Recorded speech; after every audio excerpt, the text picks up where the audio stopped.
the heart is just so important, and the state of everyone's heart is important. And unless you realize what state your heart is in, you don't really know who you are.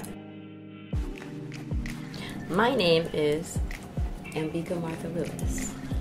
I'm from Brooklyn. My whole style kind of represents New York. While I don't use spray paint per se, I still somehow manage to incorporate the look of spray paint in a lot of my painted pieces.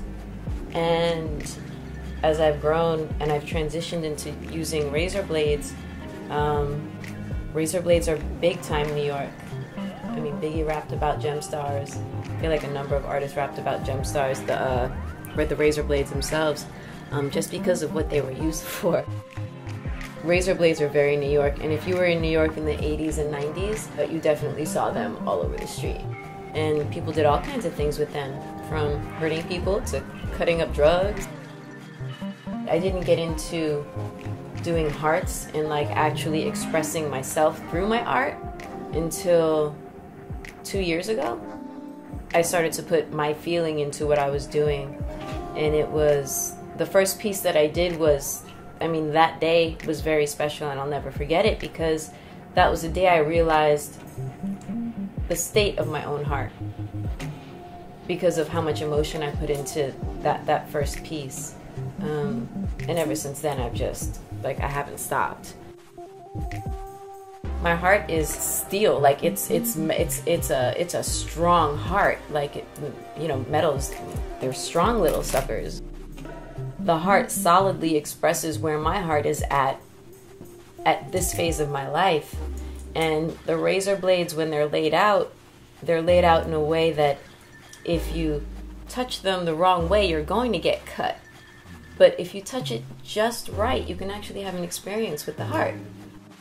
If you're even daring enough to touch the heart, because it's made out of razor blades. If you're trying to hurt me, like, I'm gonna just cut you out, because I don't need that anymore. I could have prevented a lot of myself being hurt if I had just cut people free from before. It's really hard for a lot of people to understand, especially when I'm like, I can't talk to my mom. They're like, you know, people look at me, they think I'm fucked up, and I'm like, you don't understand. Like, you don't understand the dynamics between my mother and my relationship, and how much her being mentally ill, like how much pain that caused me.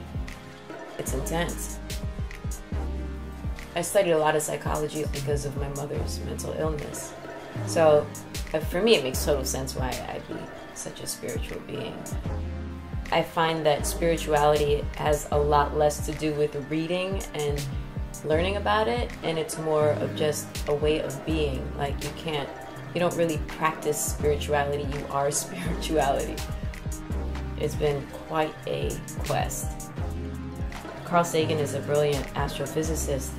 I wanted to understand every ounce of religion and the universe, just metaphysics, quantum physics, quantum mechanics, just all of it.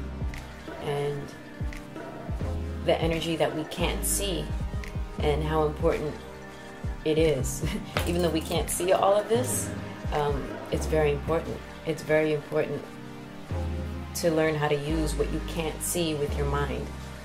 You can't have a healthy mind and a healthy spirit and an unhealthy body. It just doesn't happen.